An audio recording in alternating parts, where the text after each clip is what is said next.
이상이고요. 오늘 함께 나눌 말씀 보도록 하겠습니다. 로마서 6장 3절에서 11절까지의 말씀입니다. 로마서 6장 3절에서 11절까지 말씀 한 절씩 교독하여 봉독합니다. 무릇 그리스도 예수와 합하여 세례를 받은 우리는 그의 죽으심과 합하여 세례를 받은 줄을 알지 못하느냐.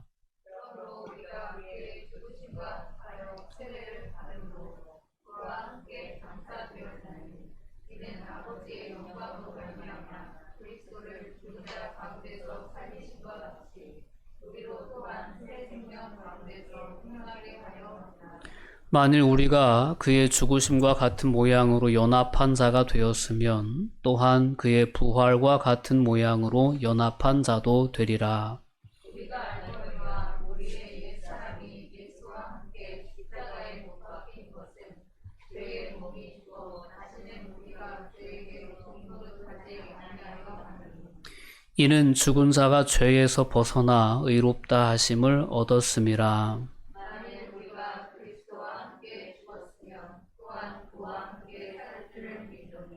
이는 그리스도께서 죽은 자 가운데서 살아나셨음에 다시 죽지 아니하시고 사망이 다시 그를 주장하지 못할 줄을 알미로라.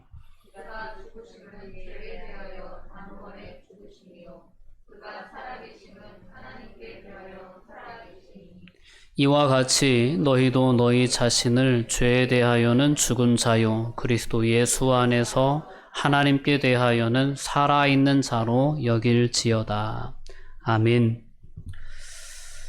네, 오늘은 세례 주일입니다. 세례 주일은 예수님께서 요단강에서 세례를 받으신 사건, 그리고 그 사건을 기점으로 해서 메시아로서의 공적인 생활을 시작하신 것을 기념하는 주일입니다.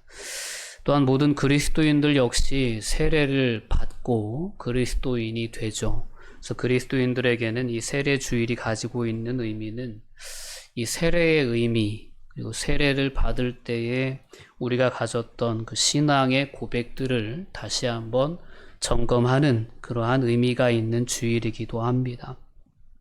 세례를 통하여서 하나님께로부터 우리가 받은 그러한 놀라운 구원의 은혜를 되새기는 뜻깊은 그러한 시간이 될 수 있기를 바랍니다. 마태복음이나 마가복음, 누가복음, 이 공관복음 세 복음서에는 예수님께서 세례 요한에게 세례를 받으시는 그러한 장면, 그 이야기를 전하고 있습니다. 세례 요한은 백성들에게 주님의 길을 예비하기 위한 그러한 세례를 광야에서 베풀었습니다. 하나님의 나라가 가까웠으니 회개하라 라는 그런 메시지를 선포하면서 죄 사함의 세례를 베풀면서 예수님께서 나아가실 그런 하나님 나라의 그 길을 예비하는 사역을 세례 요한은 광야에서 감당하셨습니다. 그러니까 세례 요한의 세례의 성격이 있다면 죄 사함의 세례였고 또한 하나님의 나라로의 초청의 의미가 있는 세례였다라고 볼 수 있습니다. 그런데 말씀을 보면 예수께서도 그 무리 중 한 사람으로서 세례 요한에게 세례를 받으십니다. 예수님은 죄가 하나도 없으신 분이시고 예수님은 친히 하나님의 나라를 여시는 분이시기에 하나님의 나라에 대한 초청이 필요한 분도 아니셨습니다. 그래서 어떻게 보면 세례 요한이 베풀고 있는 그 세례는 예수님께는 불필요한 세례였을지 모릅니다. 그럼에도 불구하고 예수님은 세례 요한의 세례를 받으십니다. 세례 요한이 예수님께서 자신에게 나아오심을 보고 예수님께 거부를 하죠.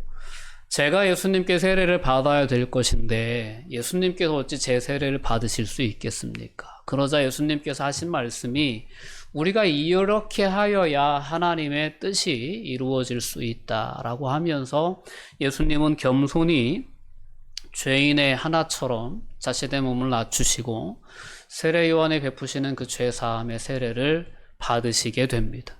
그리고 놀라운 것은 이 세례를 받으시고 예수님께서 물에서 올라오셨을 때 하늘문이 열리고 하늘에서 성령이 비둘기같이 내려오면서 하늘에서 하나님의 음성이 들려오기를 이는 내 사랑하는 아들이요 내 기뻐하는 자라라는 음성이 들려오며 예수 그리스도의 메시아 되심이 분명하게 증거됩니다. 되게 됩니다.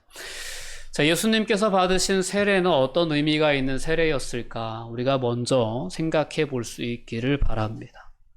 예수님이 받으시는 세례는 예수님은 죄가 없는 분이셨기 때문에 죄사함의 세례의 의미를 갖고 있지는 않습니다. 예수님이 받으신 세례는 가장 우선적으로 순종의 의미가 있는 세례였습니다. 예수님이 세례를 받으심으로 말미암아 공적인 사역이 시작되는데 그 사역의 결과는 십자가의 죽으심이었습니다. 그러니까 예수님께서 요한의 세례를 받으면서 요한에게 그렇게 얘기하고 우리가 이렇게 하여야 하나님의 뜻이 이루어질 수 있다라는 것은 예수님의 세례는 순종의 세례였구나. 죄인이 아니시지만 죄인의 자리에 자신을 내려놓으시고 죄인이 아니시지만 죄인으로서 십자가에 돌아가시는 그 길을 통하여 인류를 구원하시고자 하시는 하나님의 뜻을 온전히 받아들이고 그 길로 나아가겠다라고 하는 결단을 내리는 그 의미가 예수님께서 요한의 세례를 받으시는 그 순간에 담겨져 있는 온전한 의미였구나라는 것을 우리가 깨달을 수 있어야 합니다. 예수님의 세례는 그렇기 때문에 죽음을 의미하는 세례였습니다. 예수님의 세례를 받는 그 결단은 내가 이 십자가의 길을 가겠다라는 그러한 결단과 의지가 담겨져 있는 세례가 바로 예수님의 세례에 담겨져 있는 의미였습니다. 자, 이렇게 예수님은 요한의 세례를 받으시면서 십자가의 길이라고 하는 그 길로 들어서셨다라는 것을 우리는 볼 수 있습니다. 메시아로서의 공적인 사역이 시작이 되게 된 것입니다. 예수님에게 있어서 세례는 이러한 의미가 있었습니다. 이처럼 신자에게도 우리가 받는 세례는 분명한 다짐이 있고 결단이 있고 의미가 있는 또한 신앙 고백이 있는 세례라는 것을 우리가 다시 한번 되돌아볼 수 있기를 원합니다. 세례를 받는 순간 우리는 그리스도와 연합한 자가 되게 됩니다. 놀라운 능력이기도 하고 또 엄청난 부담이 되기도 하는 그러한 순간이라고 볼 수 있습니다. 세례를 받는 순간 저와 여러분은 공인이 됩니다. 그 전에는 내 마음대로 살아도 내 뜻대로 살아도 사람들이 나를 욕하지 나로 인하여 하나님을 욕하거나 나로 인하여 예수님을 욕하거나 하지 않았습니다. 근데 세례를 받은 순간 우리의 모든 언행은 하나님과 연결되어지고 예수님과 연결되어지는 공적인 인생이 되게 됩니다. 여러분, 우리가 세상을 살아가면서 공인으로서 세상을 살아간다는 생각을 늘 하실 수 있기를 권면드립니다. 이 어떤 공적인 삶을 살아간다는 것이 상당히 부담스러운 삶의 여정이 될 수도 있습니다. 그러나 저와 여러분들이 그리스도인이 되기를 선택했고 세례를 받은 세례인으로서 세상을 살아간다는 것은 그러한 공적인 삶을 의미한다는 것을 여러분들이 분명히 기억해야 합니다.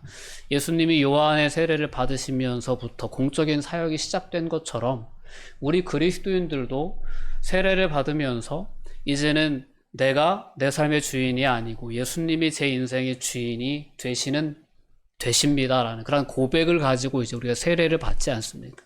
그러면 그 세례를 받은 이후에 우리의 삶은 예수님의 세례를 받은 그 이후의 삶처럼 공적인 여정이 되는 것입니다. 우리는 이 세례 주의를 통하여 다시 한번 우리가 예수님의 세례의 의미를 생각해 보고 우리의 세례의 의미를 생각해 볼 때 우리가 가장 먼저 회복해야 할 그러한 모습은 내가 하나님을 대변하는 또한 예수님을 드러내는 공적인 삶을 내가 살고 있구나. 내가 세례인이라는 것은 그리스도인이라는 것은 그런 의미가 있구나라는 것을 가장 먼저 짚어볼 수 있는 그런 시간이 되었으면 좋겠습니다. 그래서 우리가 세상을 살아가면서 세상에 관계 맺는 많은 사람들이 있지 않습니까? 직장에 가면 직장의 동료들이 있고 또 친구들과의 만남도 있고 또 우리가 결혼이라고 하는 그런 통로를 통하여 맺게 되는 여러 친족 관계들도 있고 이 모든 관계들 속에서 우리가 삶을 살아갈 때 나는 그리스도인이다. 나는 세례인이다 라는 그러한 정체성을 가지고 공적인 삶을 살아야 할 분명한 책임과 의무가 우리에게 있다는 것을 분명히 기억해야 합니다. 오늘 본문의 말씀은 그렇기 때문에 사도 바울이 우리에게 분명히 권면하기를, 무릇 그리스도 예수와 합하여 세례를 받은 우리는 그의 죽으심과 합하여 세례를 받은 줄을 알지 못하느냐. 알아야 된다라는 거죠. 이러한 사실을 분명히 알고 세상을 살아가야 된다는 것입니다. 이러한 사실을 알지 못하면 우리는 하나님의 뜻에, 또 하나님의 부르심에 온전히 순종할 수도 없는, 그리고 자신의 의지를 끝까지 고집하는 그러한 어리석은 삶을 살아갈 수밖에 없는 인생이 될 수밖에 없다라는 것입니다. 세례는 분명 죽음을 의미합니다. 우리가 이제 오늘날 교회에서 행해지는 세례는 약식 세례입니다. 물을 3번 이렇게 머리에 끼얹으면서 성부와 성자와 성령의 이름으로 세례를 베풉니다. 근데 원래 오리지널 세례는 물에 들어갔다 나오는 것이 세례의 의미였어요. 그러니까 세례의 의미는 뭐냐면 호흡이 있는 존재가 물 속에 들어가 죽는 것을 상징적으로 의미하는 것이 세례가 가지고 있는 가장 중요한 의미입니다. 그러니까 물 속에 호흡을 하는 그러한 사람이 물 속에 들어가면 죽을 수밖에 없어요. 세례는 물 속에 완전히 잠겼다가 나오는 게 온전한 세례입니다. 그래서 침례교회 같은 경우는 아직도 이제 침례탕을 준비해서 침례를 하면서 이제 세례를 받는 그러한 교단도 있죠. 그러나 대부분의 이제 오늘날 개신교회들은 그런 침례로 세례를 베풀지 못하고 이러한 약식으로 세례를 베풀지만, 정말 세례에 담겨져 있는 진정한 의미는 그러한 죽음의 의미가 있다라는 것입니다. 예수님께서 예루살렘 입성을 앞두고 있을 때 미리 영광에 취한 채 높은 자리를 요구하는 제자들이 있었습니다. 그 제자들에게 예수님께서 주신 말씀이 있었는데, 그 말씀이 이제 마가복음 10장 38절 말씀이에요. 예수님께서 그들에게 어떤 말씀 주시냐면, 너희는 너희가 구하는 것을 알지 못하는도다. 내가 마시는 잔을 너희가 마실 수 있으며 내가 받는 세례를 너희가 받을 수 있느냐라는 물음을 던지십니다.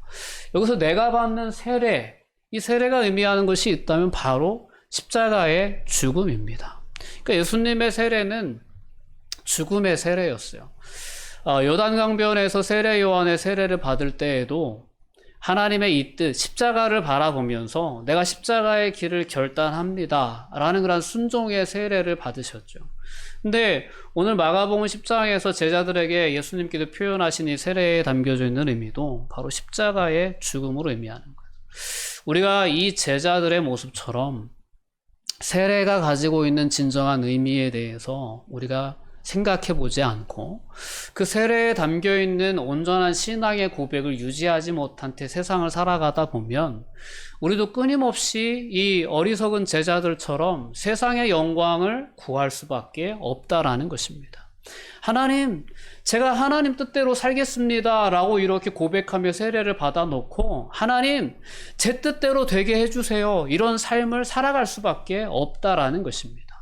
오늘 이렇게 세례주의를 우리가 지키면서 세례의 의미를 되새겨 봐야 할 가장 근본적인 이유가 있다면 바로 여기에 있습니다. 세례인으로서 세상을 살아간다는 것, 그리스도인으로 세상을 살아간다는 것은 자기의 꿈을 꾸고 자기의 의지를 실현하기 위해 삶을 살아가는 것이 결코 아니고, 하나님의 뜻에 제가 제 의지를 꺾어 순종하는 삶을 살겠습니다 라는 의지로 표현해내는 것이 세례였다라는 것을 우리는 분명히 기억해야 합니다. 세례는 이렇게 죽음의 의미를 담고 있기에 예수님께서 이 세례를 앞두고 이렇게까지 표현하셨어요. 누가복음 12장 50절 말씀에 보면, 나는 받을 세례가 있으니 그것이 이루어지기까지 나의 답답함이 어떠하겠느냐 라고 예수님은 자신의 세례에 대해서 그렇게 표현하셨습니다. 바로 그것은 명백하게 죽음을 의미하는 것이었습니다. 그래서 오늘 본문의 말씀도 분명하게 바울 사도는 그의 죽으심과 합한 세례라고 우리의 세례에 대해서 그렇게 표현하고 있는 겁니다. 무릇 그리스도 예수와 합하여 세례를 받은 우리는 그의 죽으심과 합하여 세례를 받은 줄을 알지 못하느냐, 이거를 알아야 된다. 우린 예수 그리스도의 죽으심과 합하여 세례를 받은 거다. 이어지는 4절 말씀도 그렇습니다. 4절 말씀도 보면 그러므로 우리가 그의 죽으심과 합하여 세례를 받음으로 라고 시작합니다. 그의 죽으심과 합하여 세례를 받음으로 그와 함께 장사되었다고까지 표현합니다. 세례의 의미는 바로 여기에 있습니다. 예수님께서 자신의 모든 의지를 내려놓고 아버지의 뜻대로 되기를 원합니다 라고 하셨던 것이 예수님의 세례였어요. 예수님의 세례처럼 우리도 예수 그리스도와 합하여 세례를 받게 된 것인데, 그 합하여 세례를 받았다는 것은 바로 그와 함께 그와 함께 죽어서 그와 함께 장사되어졌다는 것을 우리는 고백하면서 세례를 받고, 그 고백에 근거해서 우리는 그리스도인이 되었다라는 것입니다. 우리가 이렇게 연초에 있는 절기 중에 하나인 이 세례 주일을 맞이하여서 세례의 의미에 대해서 생각해 보는 것은, 우리가 신앙인으로서 세상을 살아간다는 것이, 그리스도인으로 세상을 살아간다는 것이 어떤 의미가 있는 것인지를 다시 한번 생각해 보는 측면에 있어서 정말 중요한 시간입니다.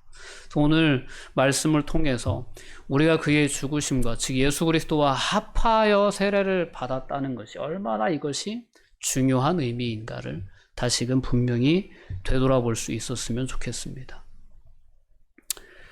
자, 예수님과 합하였다 라는 이 표현은 우리의 죽음을 의미하는 것이긴 하지만, 이거는 상당히 은혜가 있는 표현이기도 합니다. 우리가 죽고 우리 안에 예수님이 사시는 것을 포함하고 있기 때문입니다. 죽는 것으로 끝나면 무슨 의미가 있고 은혜가 있고 소망이 있겠습니까? 근데 우리의 죽음은 그것으로 끝이 아니고, 우리의 죽음은 예수 그리스도의 사심으로 연결되어집니다. 이제는 내가 사는 것이 아니고 예수님이 우리 안에 오셔서 우리의 삶을 살아주시는 것을 의미하기 때문에, 이 세례는 놀라운 은혜이기도 하고 복음이기도 하고 축복이기도 하다는 것을 우리는 분명히 깨달을 수 있어야 합니다. 우리가 계획하고 우리의 노력으로 우리의 의지로 살아낼 수 있는 우리의 인생의 열매는 그렇게 영광스럽지 않습니다.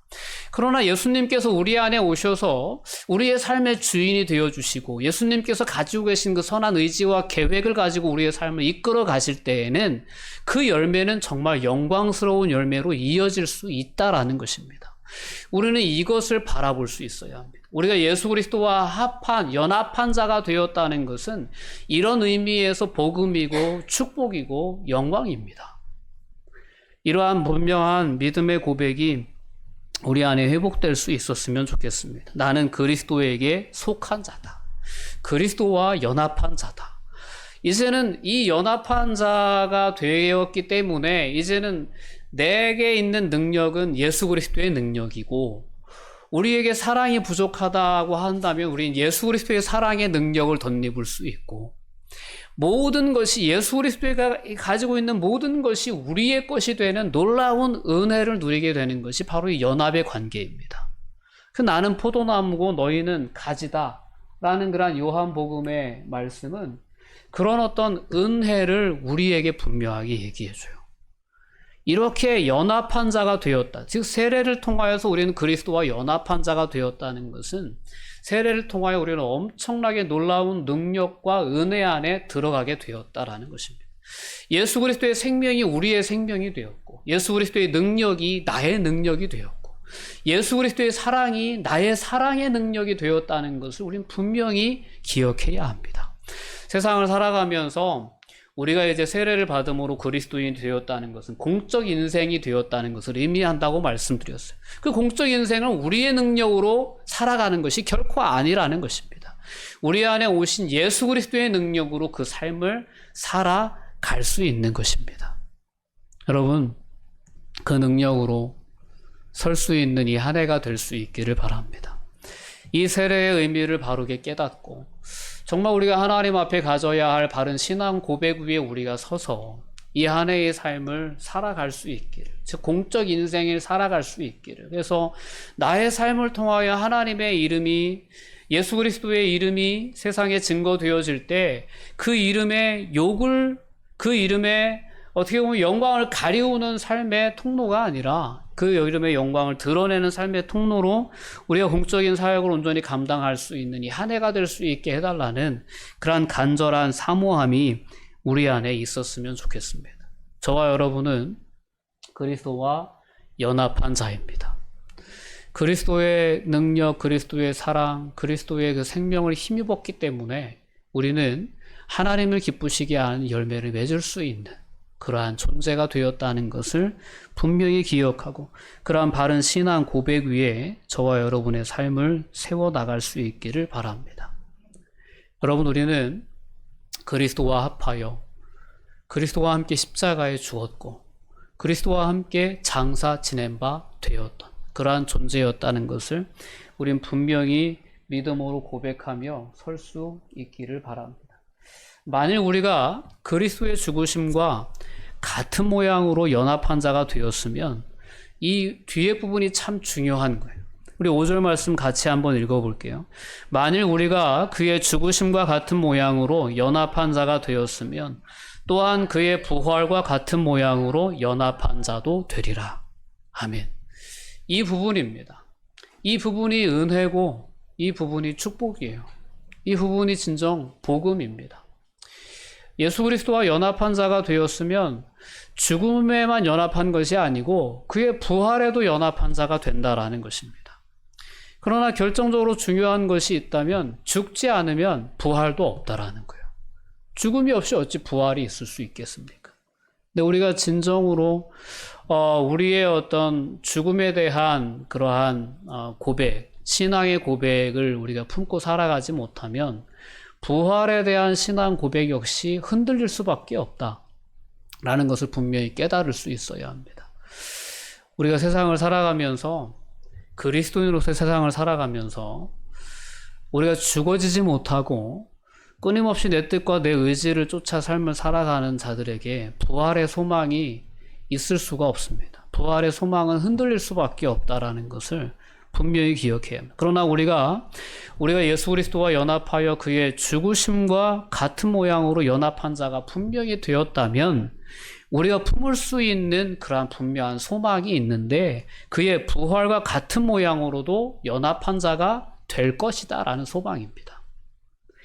우리 안에 예수 그리스도의 생명이 넘쳐날 수 있다.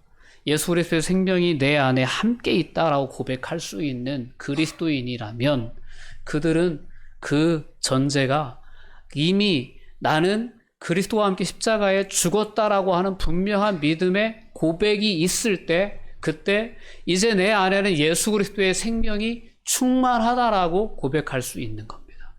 오늘 우리 안에 그러한 온전한 구원의 역사가, 온전한 은혜의 역사가 회복될 수 있기를 주님의 이름으로 권면드립니다. 우리의 옛사람은 죽어지고 이제 우리 안에 예수 그리스도의 생명이 충만하다라고 하는 그러한 믿음의 고백과 그러한 어떤 느낌으로 그러한 감동으로 세상을 살아갈 수 있었으면 좋겠습니다. 오늘 6절과 7절 말씀을 이어보면 분명하게 우리가 깨달을 수 있어요. 우리가 알거니와 우리의 옛사람이 예수와 함께 십자가에 못 박힌 것은 분명한 이유가 있다는 거예요.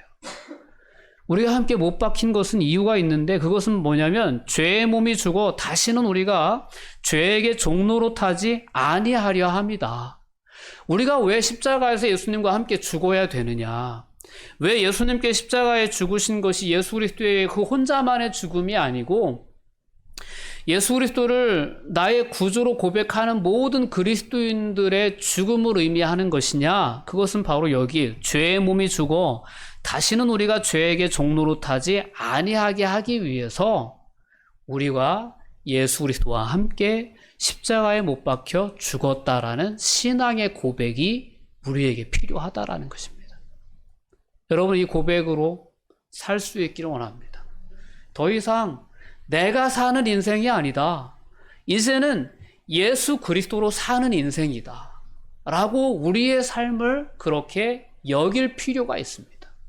오늘 본문 11절은 분명하게 그렇게 얘기해요. 이와 같이 너희도 너희 자신을 죄에 대하여는 죽은 자요 그리스도 예수 안에서 하나님께 대하여는 살아있는 자로 여길지어다. 끊임없이 우리 스스로를 그렇게 인정하고 받아들이고 그 신앙의 고백으로 우리의 삶을 살아갈 필요가 있다라는 거예요. 그렇게 여기라는 거예요.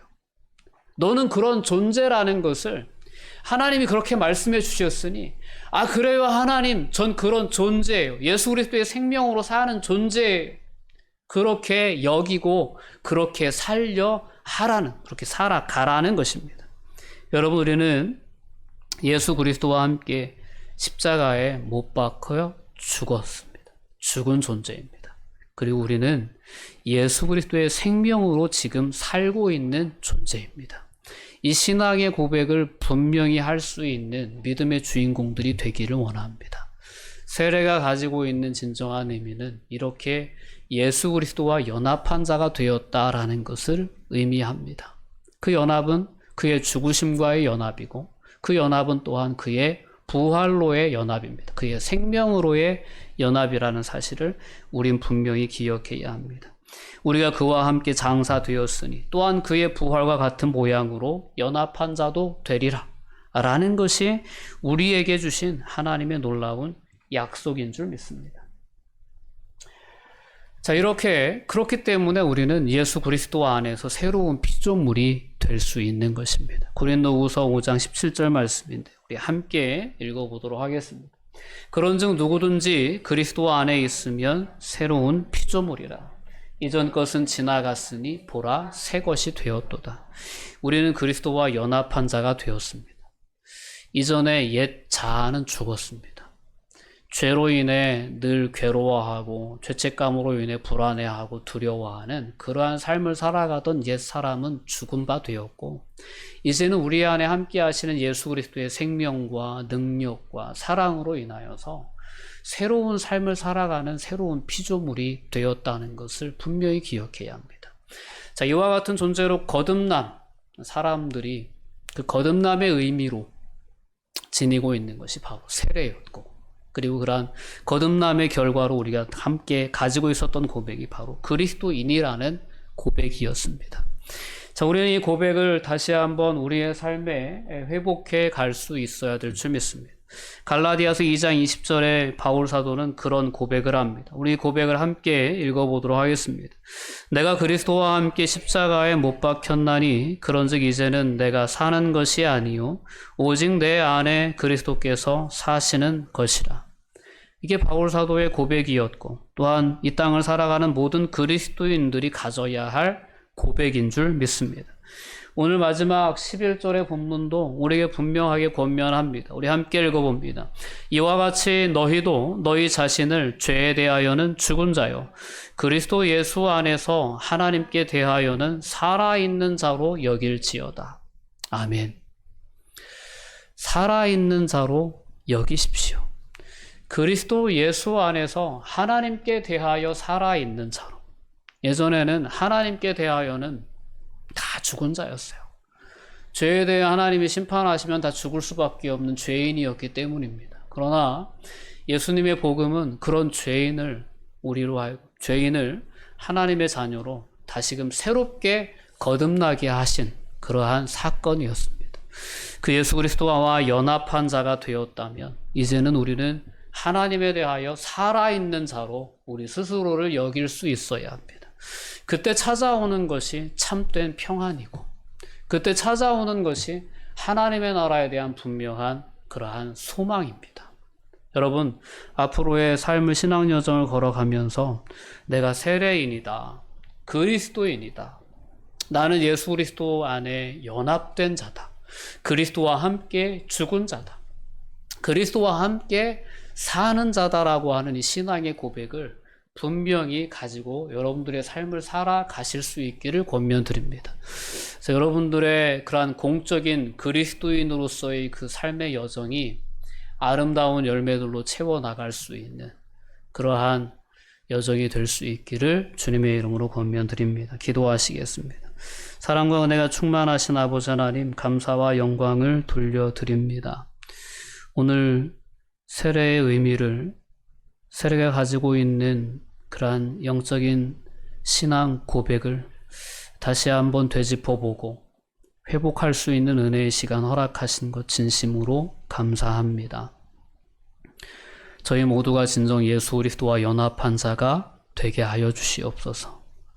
그의 죽으심과 합하여 죽어진 존재로 우리 스스로의 삶에 대한 고백을 품을 수 있게 해주시고, 그의 생명을 의지하여 이제는 하나님 앞에 살아있는 자로 스스로를 여길 수 있는 그러한 믿음의 고백을 가지고 저들 세상을 살아갈 수 있게 하여 주시옵소서. 이제는 내가 사는 것이 아니고 내 안에서 그리스도께서 사시는 것이다라고 하는 분명한 믿음의 고백을 가지고 세상을 살아갈 때 우리는 담대할 수 있으며 진정한 평안을 누릴 수 있게 되는 줄 믿습니다. 그러한 신앙의 주인공들로 저희 모두가 서서 이 공적인 사역을 온전히 감당해 나갈 수 있도록 주님 붙잡아 주시옵소서. 예수님의 이름으로 기도하옵나이다. 아멘.